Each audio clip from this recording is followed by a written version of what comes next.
여러분의 노후 준비 얼마나 되셨나요? 올바른 퇴직금 활용과 함께 재무설계 교육을 위해 찾아왔습니다. 안녕하세요, 김정은입니다.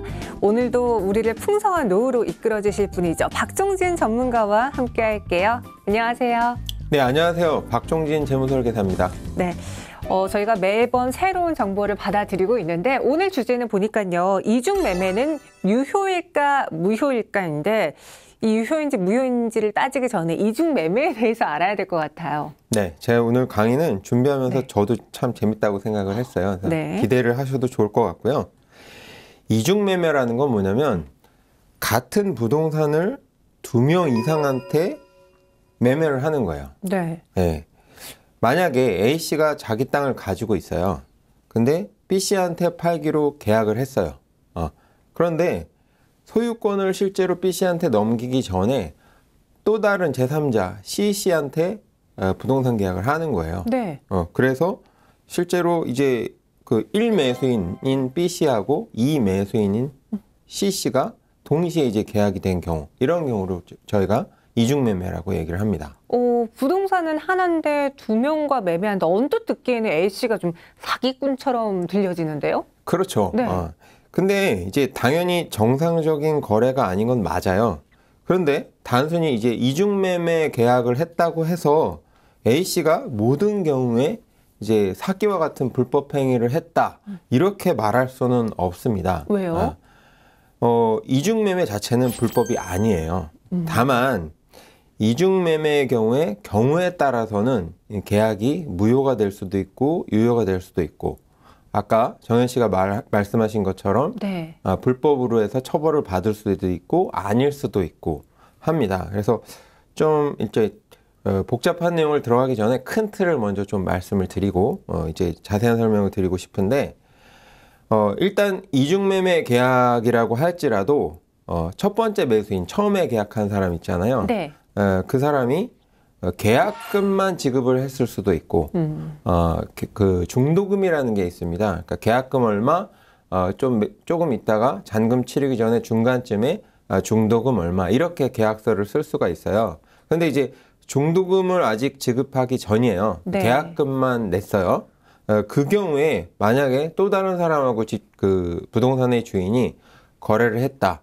이 경우에는 사실은 이 이중매매 계약은 괜찮습니다. 다만 이제 처음에 계약했던 사람에게 계약금의 2배 배상만 해주면 이 문제가 전혀 없어요. 이 부동산의 주인이 거래에 있어서 문제를 일으키지 않았다고 보는 게 통상적입니다. 이제 다만 만약에 첫 번째 매수했던 사람이 계약금만 납부한 게 아니라 중도금까지 납부했다. 그러면 좀 복잡해집니다. 이 경우에는 이제 복잡해지는데, 네. 그 경우에도 항상 무효가 되는 건 아니에요. 이 제3자하고 거래가.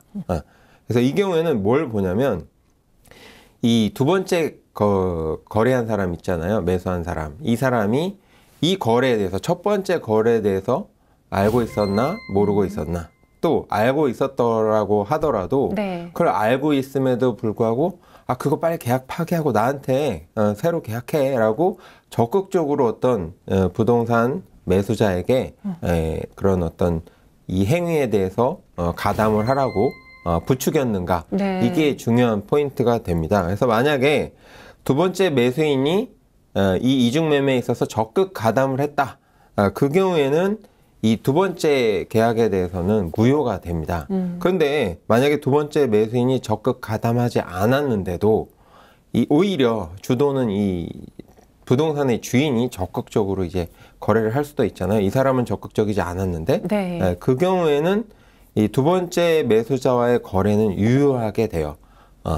물론 부동산의 주인은 잘못한 것에 대해서 손해배상도 첫 번째 매수자한테 해야 되고, 심지어는 어떤 형사처벌까지 받을 수는 있는데, 그렇다고 하더라도 이 두 번째 매수자는 자기가 거래한 것에 대해서 계약에 대해서는 유효성을 주장할 수 있게 된다는 것이죠. 쉽지 않죠? 어려워요. 예, 쉽지 않으실 것 같아요. 네. 들어보니까 이중매매 자체는 불법이 아니다라고 해서 전 여기서부터 그래? 라면서 좀 색다른 이야기를 듣는 그런 시간이었는데, 이중매매 자체가 불법이 아니다기 있기 때문에 유효가 될 수도 있고 무효가 될 수도 있다.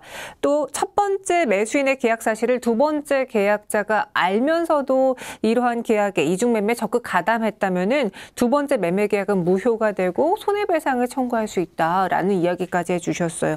아, 정말 복잡하네요. 왜 부동산 하나를 두 명한테 팔죠? 그렇죠. 이제 네. 중요한 포인트는 계약금만 오고 간 건에 대해서는 이중매매 자체가 성립이 안 된다라고 보시면 돼요. 네. 그래서 왜냐하면 우리가 부동산 거래상에 관련된 법규에 계약을 했지만 사실 상황이 바뀌어서 그 거래를 진행하고 싶지 않을 수가 있거든요. 그런 경우에는 얼마든지 계약을 뒤집을 수 있어요. 다만 뒤집을 때 책임은 져야 되잖아요. 왜냐하면 상대방은 그 계약이 진행될 거라고 믿었기 때문에 여러 가지 준비를 하고 있었는데 갑자기 계약을 파기하겠다고 하면 어떤 불편함이 생기잖아요. 네. 그래서 계약금만 서로 주고받았어요. 매수자랑 매도자가. 근데 그걸 파기하게 되면 네. 책임을 집니다. 어떻게 책임을 지냐. 매수자는 지금 부동산 주인한테 계약금을 냈잖아요. 그걸 못 돌려받습니다. 계약은 파기할 수 있지만 계약금을 손해보게 되는 거죠. 반대로 부동산의 주인의 경우에 계약금을 받았잖아요. 그러면 그 받았던 계약금은 당연히 돌려줘야 되겠죠. 근데 그러면은 플러스 마이너스 제로잖아요. 네. 그렇기 때문에 계약금 받은 것의 2배를 돌려주게 돼 있어요. 그러니까 사실은 둘 다 계약금만큼 손해보게 되는 거죠. 양자 중에 누군가 계약을 파기하게 되면. 네. 그렇지만 그게 불법은 아닌 거예요. 왜냐하면 어쨌든 내가 계약금에 대해서 손해를 봤잖아요. 그만큼 책임을 졌기 때문에 불법은 아니다. 근데 이제 문제는 계약금만 받은 것이 아니라 중도금까지 거래가 됐다면 이제 복잡해진다고 말씀을 드렸잖아요. 네. 그래서 중도금까지 주고받았다면 일단 이중매매는 해당이 됩니다. 이중매매는 해당이 되고 매도인은 배임죄로 최악의 경우 형사처벌까지 받을 수 있으니까 이제 이 단계에서는 상당히 주의를 하셔야 돼요. 형사처벌 이야기까지 나오니까 조금 무서운데 들어보니 그래서 계약금이라는 명칭이 붙는 것 같아요. 계약금까지 서로 주고받았을 때는 충분히 그에 대한 계약이 취소될 수 있고 대신 그에 대해 합당한 대응은 해드려야 된다라고 설명해 주셨습니다. 이번에는 그래도 헷갈리실 분들을 위해서 구체적인 사례를 통해 정리를 해볼게요. 우리 시청자분들이 쉽게 이해할 수 있도록 어떤 사례를 한번 들어볼까요? 네, 뭐 아마도 이런 이중매매와 관련된 사례로는 대표적일 것 같은데요. 어떤 대기업 다니는 A씨 부부가 이제 맞벌이인데 퇴직한 다음에 요즘에 이제 귀농하겠다. 뭐 이런 분들 많으시잖아요. 그래서 남편하고 같이 귀농할 계획을 가지고 있으니까 이제 주말마다 땅을 보러 다녔어요. 경기도 인근 지역에 조금 외곽 벗어나면 경기도지만 좀 시골틱한 그런 마을들 많잖아요. 네. 그래서 다니다 보니까 마음에 드는 땅이 있었던 거죠. 주변에 이제 전원주택도 한 4채 정도 깔끔하게 잘 지어져 있고, 그래서 땅이 마음에 드니까 거기 땅을 사서 뭐 거기다가 본인 집을 지을 수도 있고 하니까 네. 마을 주변이 전경이 좋으니까 그래서 이제 서둘러 땅 주인하고 이제 계약을 맺은 거죠. B 씨하고 계약서를 썼어요. 그래서 계약금하고 중도금까지 이제 납부를 했어요. 혹시 뺏길까 싶어서. 네. 이제 아시는 분들은 중도금을 꼭 계약서에 넣거든요. 왜냐하면 아까 말씀드린 것처럼 계약금만 납부하고 나중에 이제 잔금만 하시는 분들도 많은데 네. 그 경우에는 이제 상대방이 계약을 틀 수가 있잖아요. 뭐 배상만 해주면 계약금만. 그러면 네. 계약 자체는 틀어지는 거니까 좀 아시는 분들은 반드시 계약서에 중도금을 넣었습니다. 그래서 중도금까지 납부를 했어요. 그런데 문제는 그 땅 주변에 이제 신도시가 들어선다. 아이고. 최근에 뭐 이런 발표들이 있었잖아요. 네네. 충분히 발생할 수 있는 사례죠. 신도시가 들어선다고 하니까 땅값이 어떻게 됐겠어요? 올랐죠. 막 뛰었겠죠. 그러면 부동산, 토지의 주인 입장에서 보면 이제 배가 아프죠. 이렇게 비싸졌는데 나는 그 오르기 전 시세로 해서 거래를 했으니까 배가 아프겠죠. 그래서, A씨로부터 중도금까지 받았는데 땅 주인 B씨가 그럼에도 불구하고 마음이 바뀌어서 이제 C씨한테 새로운 제3자죠. 그 사람한테 더 비싼 가격에 땅을 팔아버렸어요. 네. 그래서 이미 소유권이 넘어갔어요. 등기까지 CC 이름으로 해서 등기가 넘어갔어요. 자, 정현 씨 제가 이제 앞에서 다 설명을 해드렸으니까 네. 이 경우에 처음에 최초 매수자였던 A씨 부부는 네. B씨와 C씨의 이중매매 거래에 대해서 무효를 주장할 수 있을까요? 없을까요? 네. 아, 오늘 지식을 배우신 걸 근거해서 한번 답변을 해보세요. 헷갈리긴 한데, 제가 처음 계약한 사람의 입장으로 생각하면은 저는 무효를 주구장창 주장하고 어떻게든 받아낼 것 같아요. 네, 그렇죠. 뭐 네. 인간적인 마음으로 보면 A씨 부부 입장에서 보면 당연히 무효가 돼야 되고 소유권이 결론적으로는 중도금까지 냈는데 제 말이요. 네. 돌아와야지 맞겠죠. 네. 그런데 이 경우조차도 이 거래 자체, C씨한테 소유권이 넘어간 거래 자체는 무효가 될 수도 있고 유효가 될 수도 있습니다. 결론부터 말씀드리면. 네. 그러니까 왜 그런지 이제 차차 설명해 드릴게요. 일단은 중도금까지 지급된 케이스이기 때문에 이 경우는 명백하게 이중매매는 무조건 맞아요. 이중매매입니다. 이중매매인데 처음에 설명해 드렸던 것처럼 이제 이중매매라는 게 같은 부동산을 2명 이상의 사람에게 매매하는 거잖아요. 근데 계약은 자유롭게 할 수 있다는 원칙이 있기 때문에 이중매매 자체는 제가 원칙적으로 유효하다고 했죠. 네. 그럴 수 있다. 그럴 수 있다. 다만 이제 문제는 언제 발생하냐면 소유권 이전할 때 발생하게 됩니다. 이런 문제가 왜 발생하냐면 다른 일반적인 거래랑 달리 부동산의 경우에는 매매를 계약을 했다라고 해서 소유권이 바로 넘어가는 게 아니에요. 계약은 계약이고 등기를 해야만 합니다. 네. 등기라는 건 뭐냐면 부동산의 경우에는 이 부동산의 면적은 얼마고 주소지는 얼마고 그 다음에 소유권은 누구에게 있고 이 소유자가 뭐 대출을 얼마를 받았고 이런 내용들이 정부기관인 등기소에 다 등록되게 돼 있어요. 네. 왜냐하면 만약에 정부가 이런 역할을 해주지 않고 만약에 개인들이 자기 집 문 앞에다가 이 집의 소유자는 나고 뭐 대출은 안 받았고 이렇게 써놓은 것만 믿고 거래를 하게 되면 피해자가 생길 수 있겠죠. 그렇죠. 거짓말로 좋게 써놨는데 막상 나중에 알고 보면 대출 풀로 받아 있고 막 이런 문제가 생길 수 있잖아요. 그리고 실제로는 그 사람이 집주인이 아니라 세입자였어. 근데 집주인인 것처럼 해서 거래를 할 수도 있고 이런 다양한 문제가 발생하겠죠. 그런 거래의 불안정성을 막기 위해서 정부가 등기 제도를 두고 있어요. 그래서 정부기관이에요. 등기소는. 그리고 이 등기소에서 근무하시는 분들을 우리가 등기관이라고 합니다. 정부 대행해서 그 업무를 해주시는 거죠. 네. 그래서 등기를 해야만 실제로 소유권이 정확하게 내 것이 되는 거예요. 그런 제도가 있는데 문제는 계약했다고 해서 바로 등기가 되는 게 아니라 계약서는 통상 계약금만 걸고 있다가 잔금일 며칠 해서 잔금을 지급하는 날짜에 이제 등기를 바꾸기 위해서 소유권을 바꾸기 위한 서류를 다 넘겨받기로 한다. 서로 이제 동시에 해서 등기를 신청을 하면 바로도 아니고 또 2, 3일 있다가 이제 등기가 변경이 되는 거거든요. 네. 그런데 이제 지금 같은 사례, A씨 같은 사례에서는 나중에 계약을 맺은 매수인 C씨가 있었잖아요. 제3자. 그 사람이 먼저 등기를 해버렸단 말이에요. 나는 계약만 했고 중도금까지만 했고. 그러면 사실 등기소 입장에서는 이 등기 서류가 넘어온 건 C씨 이름으로 변경해달라고 올라왔으니까 당연히 C씨 이름으로 됐겠죠. 계약 사실을 알 수가 없어요. 등기소에서도. 네. 그러다 보니까 이런 문제가 발생을 하는 거예요.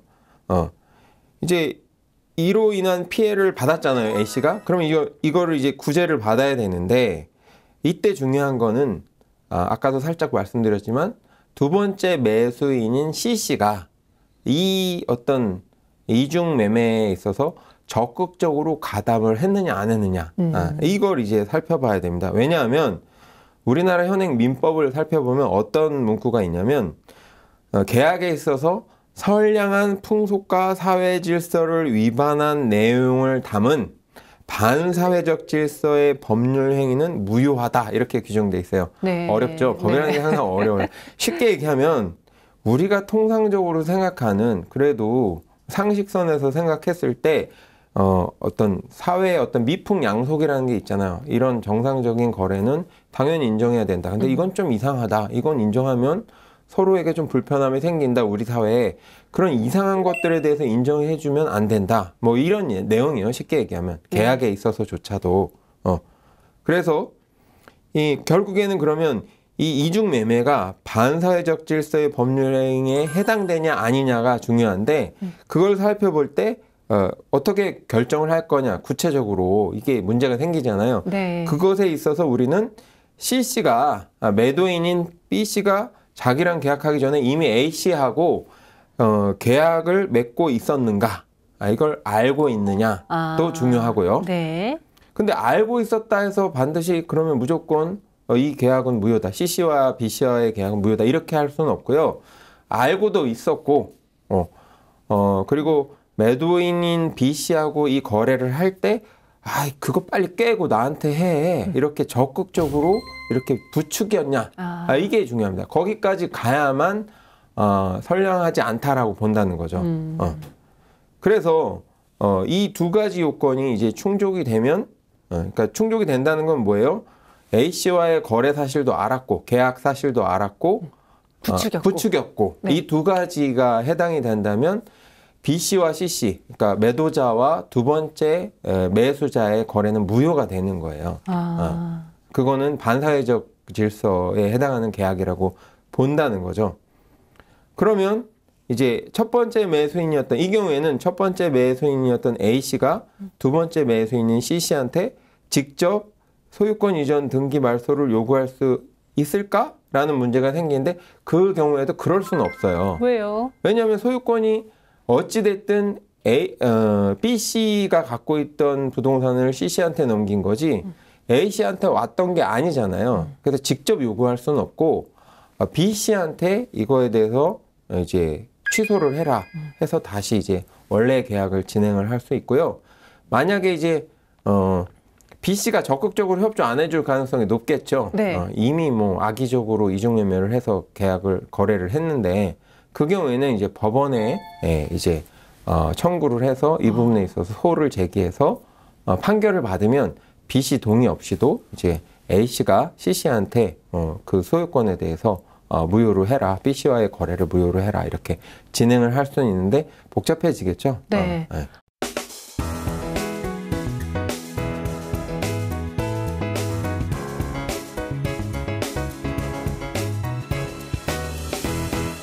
아니 듣는 저도 이렇게 복잡한데 당사자는 얼마나 마음도 심정도 그리고 이런저런 이유로 복잡해지겠습니까? 그래서 저희가 조금 더 자세하게 예를 들어서 구분해서 설명을 해드려 볼게요. 듣다 보니 뭐 계약금, 중도금, 등기 그리고 알면서도 가담했느냐 부추겼느냐 뭐 여러 가지 조건들이 다 해당이 돼야 될 것 같은데 일단 이중매매가 유효한 경우와 무효인 경우를 계약금만 지급했을 때 어떻게 달라지는지 계약금, 중도금 좀 설명을 해볼까요? 네, 이제 설명을 충분히 해드렸지만 네. 사실은 그래도 혼동이 되실 거예요. 그래서 조금 구분을 해서 그림을 통해서 슬라이드를 보면서 설명을 해드리면 좀 더 이해가 빠를 것 같아서 그렇게 좀 슬라이드를 준비를 해왔습니다.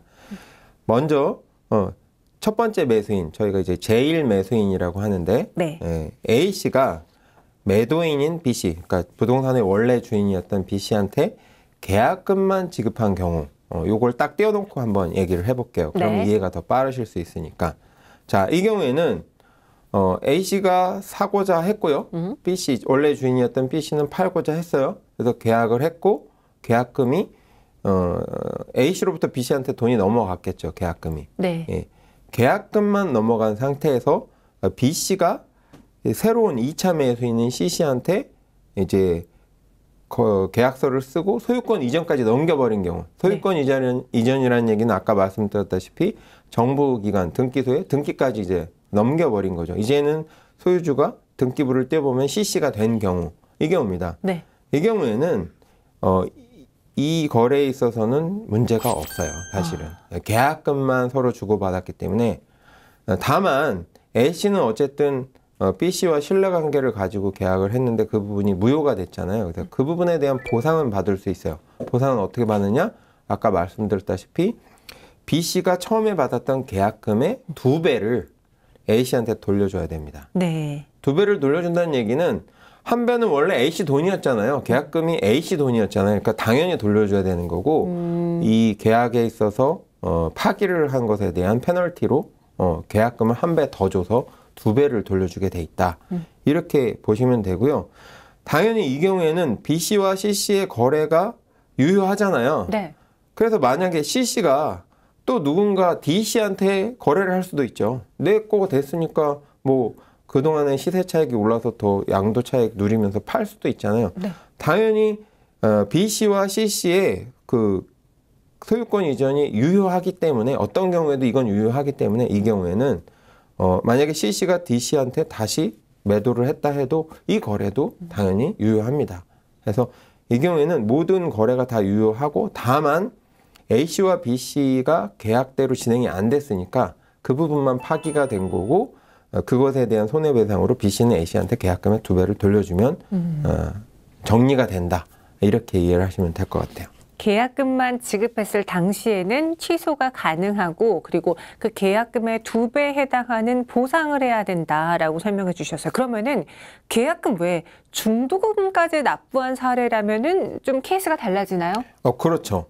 그렇죠. 이제 중도금을 지급하면 얘기가 많이 달라집니다. 네. 이제 중도금을 지급했을 경우부터가 사실은 실질적으로는 이중 매매라고 보는 거예요. 그래서 이 경우에는 아까도 말씀드렸지만 유효가 될 수도 있고 무효가 될 수도 있어요. 그래서 판단이 좀 복잡해지는데요. 이제 갈라서 구분을 해서 설명을 해드릴게요. 네. 먼저 이제 유효가 되는 경우입니다. 유효가 되는 경우 이중 매매가 자 A씨가 1차 매수인은 A씨가 슬라이드 보면서 말씀드릴게요. 네. B씨 매도인인 B씨한테 계약금하고 중도금을 줬어요. 계약서에 계약금은 얼마, 며칠 날, 중도금은 얼마, 며칠 날 해서 실제로 집행을 했어요. 중도금까지 지급을 했어요. 그런데 B씨가 그 땅값이 오르니까, 뭐 집값이 오르니까 그걸 C씨한테 소유권 이전까지 해버렸어요. 자, 이 경우에는 중도금이 나갔잖아요. 그래서 이중매매에 해당되고, 유효하냐, 무효하냐를 좀 더 복잡하게 따져볼 수밖에 없습니다. 이 경우에 봐야 되는 건 2차 매수인인 C씨가 A씨와 B씨의 계약에 대해서 알았는가 그리고 알았다는 사실만 가지고서는 유효냐 무효냐를 결정할 수는 없고요. 네. 알고도 있었고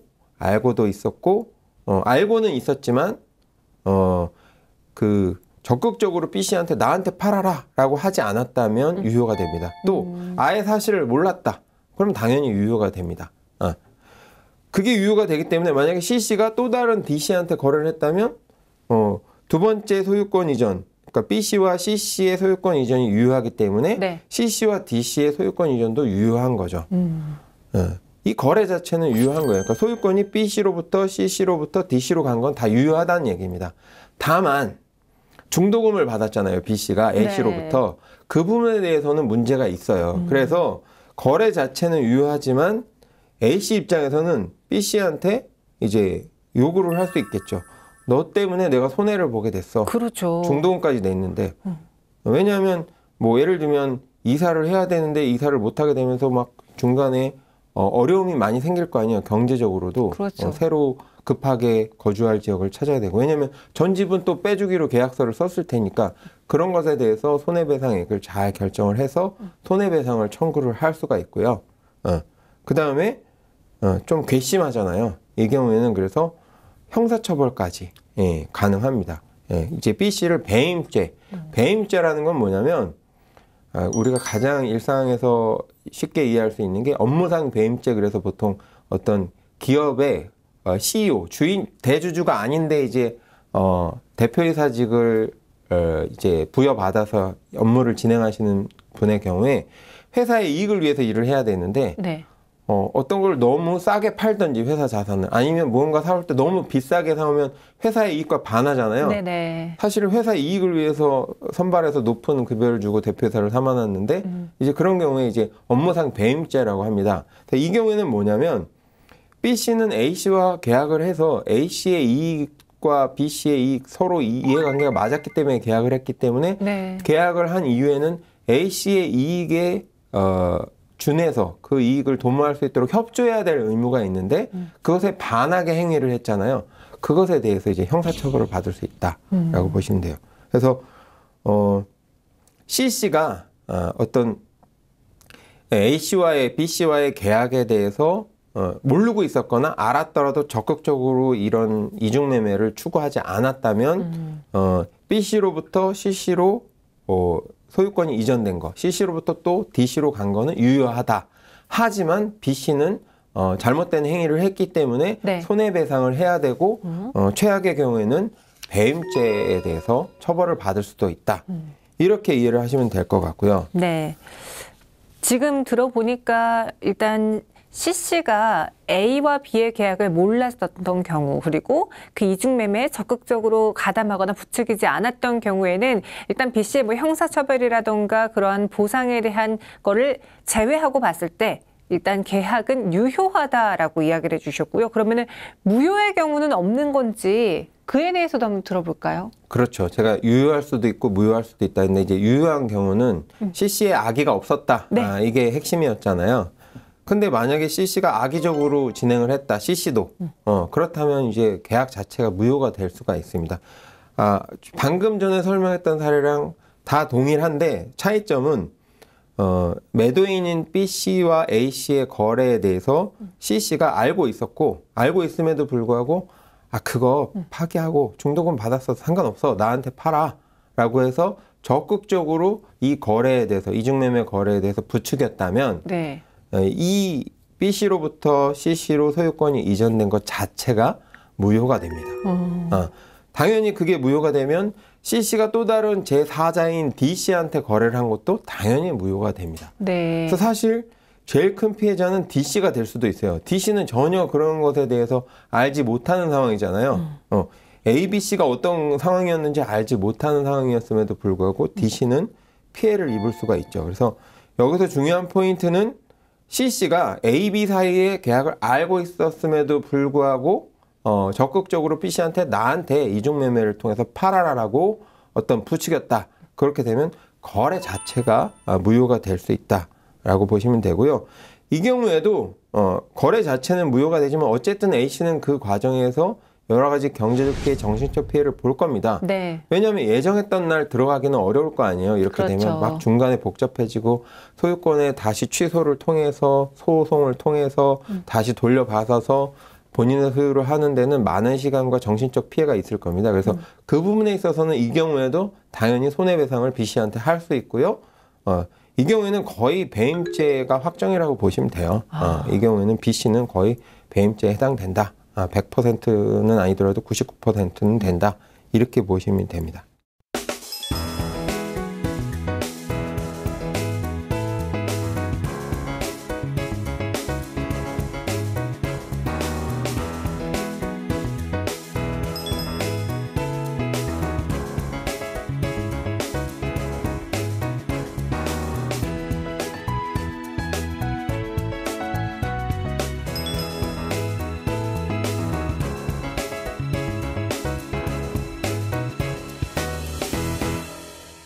네, 이중매매 헷갈리셨죠? 저희가 이중매매가 유효한지 무효한지 그 정의와 함께 또 쉽게 이해할 수 있도록 그림을 통해서 설명을 해드렸습니다. 여러분들도 꼭 기억해 주시고요.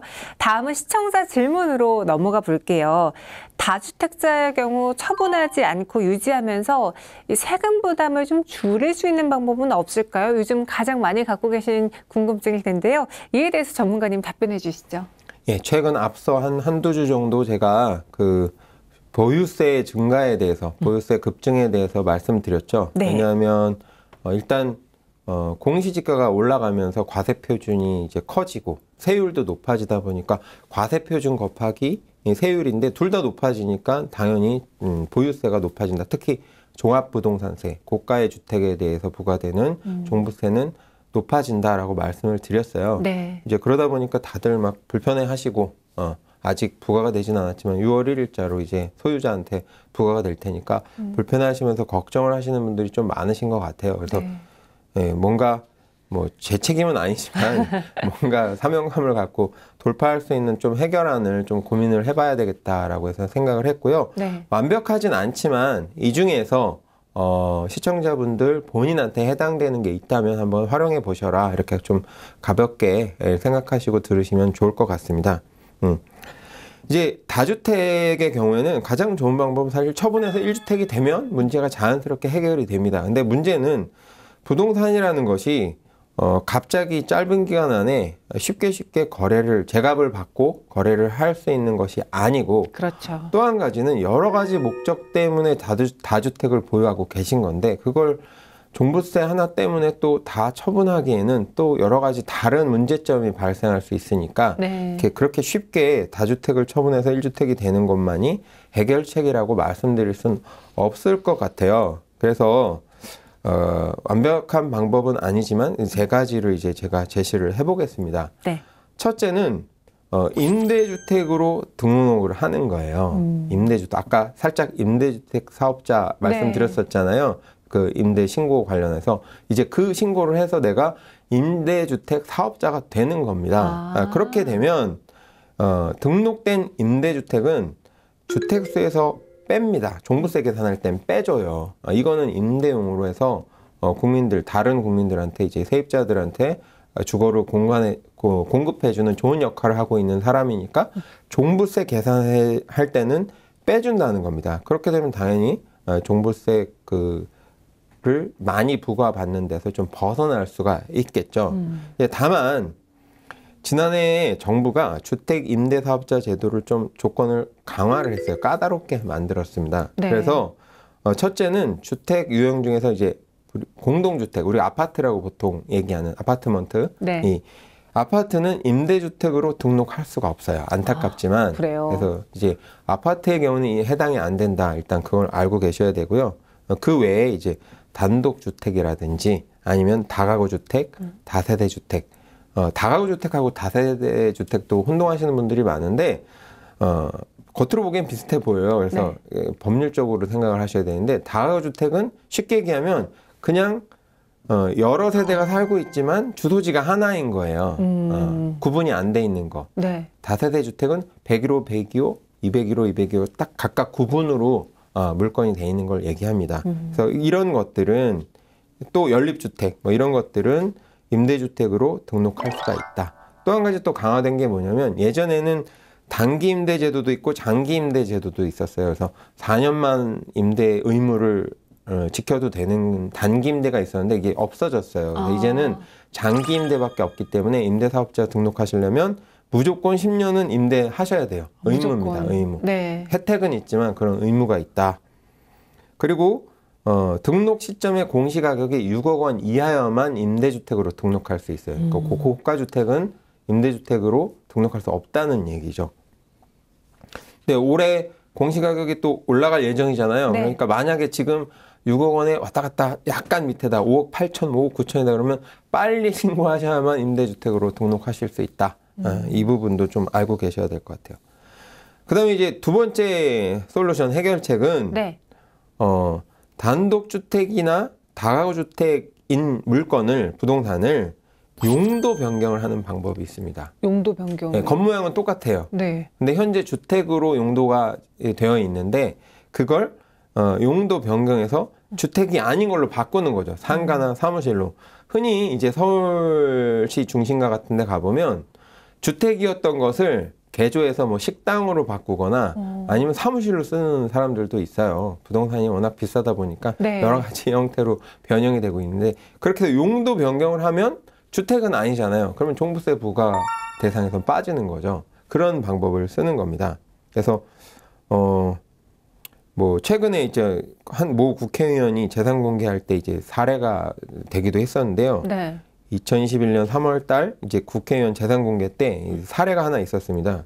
일부 의원이 이제 주택수를 줄이기 위해서 법을 잘 아니까 어떻게 보면 적극적으로 선용한 거죠. 네. 그래서 단독주택이나 다세대 주택으로 갖고 있던 것을 뭘로 바뀌었냐면 음식점, 사무소로 용도 변경을 한 거예요. 그러면서 이제 그 당연히 종부세에 있어서는 한 2천만 원 정도 절감 효과가 있었다고 하는 사례가 있었습니다. 그래서 네.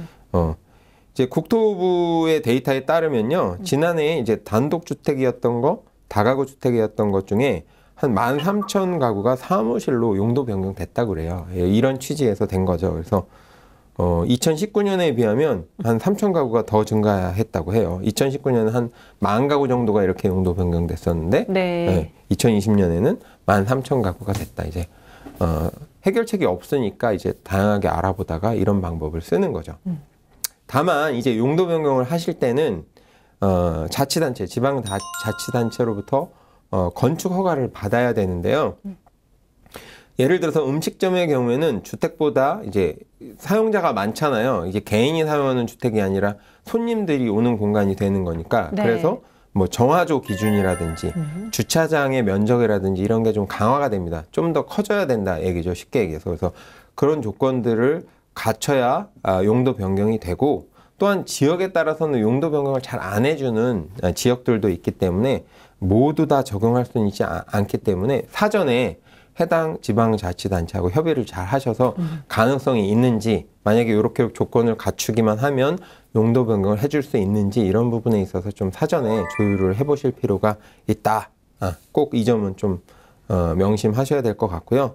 세 번째는 앞서서 말씀드렸지만 아파트는 임대주택으로 등록할 수가 없다고 말씀드렸고, 네. 용도 변경하기도 좀 그래요. 아파트는 그렇죠. 아파트를 갑자기 음식점으로 바꾼다? 네. 좀 그렇잖아요. 여러 가지 지역에 거주하시는 주민들한테 민원이 들어올 수도 있고 말이 좀 안 되잖아요. 네. 그래서 이제 앞에 두 방법을 적용하기가 좀 어렵습니다. 쉽게 말씀드리면. 그래서 이 경우에는 이제 마지막 쓸 수 있는 카드가 뭐냐면 명의를 변경하는 방법이죠. 왜냐하면 종부세는 기본적으로 개인별 과세예요. 부부라고 할지라도 남편이 갖고 있는 총 부동산, 남편 명의로 돼 있는 거에 대해서 종부세 부과, 아내에 대해서 부과, 이렇게 되다 보니까 만약에 남편 명의로 다 돼 있었다, 그러면 일부를 아내 명의로, 두 채였는데 한 채를 아내 명의로 바꾸게 되면 종부세 부과되는 세금이 좀 줄어들겠죠. 네. 예, 누진제이기 때문에 이제 그런 효과를 누리고자 하는 방법인데요. 자녀의 경우에는 이제 그 증여세의 어떤 그 증여세를 납부하지 않고 증여를 할 수 있는 한도 금액이 5천만 원밖에 안 돼요. 성인 자녀라고 할지라도. 그러다 네. 보니까 부동산의 경우에는 증여를 하려면 증여세가 많이 나오겠죠. 근데 배우자의 경우는 좀 다릅니다. 배우자는 6억 원까지는 비과세가 돼요. 증여를 해도. 그러니까 조금만 증여세를 내면 되잖아요. 그래서 네. 배우자의 경우에 좀 활용해 보면 어떨까 하는 얘기입니다. 이제 다만 이제 한 가지 놓치지 마실 부분들은 정부에서도 이걸 알아요. 네. 알기 때문에 이제 그걸 막기 위해서 어떤 제도를 또 해놨냐? 증여를 통해서 어떤 부동산을 취득하면 이제 취득세를 내야 되는데 그 취득세율을 높여놨어요. 예전에는 이제 4%였던 게 지난해 이제 12%로 강화가 돼 있습니다. 그래서 그것도 무시 못하겠죠. 부동산 물건 자체가 그렇죠. 금액이 크니까. 그렇지만 공시 가격이 올라간 거를 생각했을 때, 그리고 종부세가 계속 앞으로 늘어날 것을 전망했을 때는 올해 한 해 만약에 증여를 통해서 증여세나 증여취득세가 많이 나온다 해도 네. 이건 한 번만 내면 되는 거잖아요. 네. 근데 종부세는 매년 내야 되는 거고 올해 수준으로 공시지가가 유지가 되는 게 아니라 제가 거듭 말씀드렸지만 올라가니까. 계속 올라갈 가능성이 높은 상황이기 때문에 이제 중장기적으로 보면 그냥 한번 취득 증여세하고 증여세를 내버리고 목돈을 내버리고 앞으로 종부세 부분에서 계속 절세를 하는 게 더 유리할 수도 있지 않을까 하는 의견입니다. 그래서 예를 들어서 이제 슬라이드 보시면 알겠지만 단독 소유로 공시가격 10억 원짜리 두 채, 아파트 두 채를 이제 남편이든 아내든 한 사람 명의로 갖고 있을 때, 네. 예, 이제 그 경우에 종부세가 이제 폭탄으로 쏟아지겠죠. 그 경우에 만약에 한 채 10억짜리 하나를 배우자 명의로 바꿨다라고 하면 이제 증여세하고 증여를 통한 취득세가 이제 합산해서 한 3억 원 정도가 나오게 돼요. 네. 네, 작은 돈은 아니죠. 그렇지만 종부세는 한 해에 한 5천만 원 정도 세이브가 된단 말이에요. 그러면 러프하게 보면 6년만 지나면 똑같아지는 거예요. 그런데 6년 이상 만약에 이 부동산을 보유한다? 그리고 종부세가 점점 더 에스컬레이팅, 좀 더 올라간다라고 하는 것을 고려해 보면 사실 결론적으로는 절세가 되는 거죠. 그래서 이런 솔루션이 이제 제한이 될 수 있는 거다라고 보시면 될 것 같아요. 그래서 또 한 가지 장점은 뭐냐면 일단 부동산을 증여를 했잖아요. 네. 그러면 증여 가액에 대해서 증여세를 납부했잖아요. 그러면 향후에 증여받은 아내가 이 부동산을 이제 팔 수도 있겠죠. 그럼 양도세가 나오는데 네.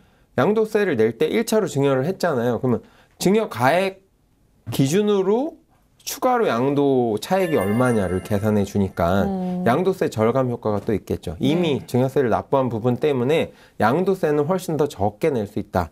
이 점도 아마 큰 장점이 될 것 같아요. 그래서 이런 장점들이 있다 보니까 지난해 증여취득세를 강화를 하면서 사실 증여가 사실 좀 살짝 줄었었어요. 왜냐하면 취득세가 높아졌으니까. 그랬는데 따져보니까 이런 플러스 마이너스 해보니까 그래도 유리하다. 이런 결론들이 많이 나왔던 것 같습니다. 그래서 법원 등기 정보를 살펴보면 2021년 3월 서울의 집합건물, 그러니까 아파트들 증여 건수가 1,853건이 나왔는데 이게 3월 기준으로 보면 2018년 3월, 그러니까 한 2년 전 기준으로 보면 가장 많습니다. 그 사이에 매년 봤을 때 가장 많다. 3월 달 이제 기준으로 봤을 때 그래서 이런 흐름이 있다라고 보시면 될 것 같아요. 뭐 당연히 뭔가 나한테 유리하니까 하시겠죠. 그 다음에 지난달 열람에 들어간 올해 예정 공동주택 공시 가격이 이제 많이 오를 거라고 말씀드렸었잖아요. 그래서 만약에 이걸 시행을 하시려면 공시 가격이 아직은 확정이 안 됐어요. 그래서 확정 전에 증여를 하시는 게 좋을 것 같다. 그렇게 되면 아무래도 좀 오른 후보다는 증여세나 취득세가 좀 낮게 적용될 수 있으니까 활용하시는 게 좋을 것 같아요. 다주택 여부는 6월 1일 날 기준이라고 말씀드렸잖아요. 그런데 그래서 이제 그 부분에 있어서 종부세를 줄이기 위해서는 임대주택 등록을 하실 수도 있고 증여를 하실 수도 있고 제가 이제 해결책을 드렸는데 공시 가격은 언제 결정되냐면 6월 1일이 아니고 4월 29일에 결정됩니다. 그러니까 만약에 액션을 취하시려면 행동을 취하시려면 언제 하셔야 되겠어요? 그 전에요? 당연히 4월 29일 전에 해야죠. 근데 오늘 날짜가 며칠 안 남았죠. 그러니까 빨리 서두르셔야 된다. 서두르셔야 된다. 이렇게 생각하시면 좋을 것 같습니다.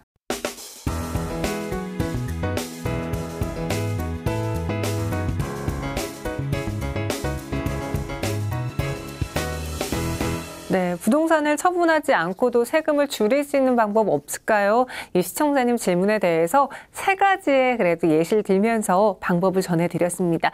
해당되는 사항이 있는지 꼭 참고해 보시기 바라겠고요.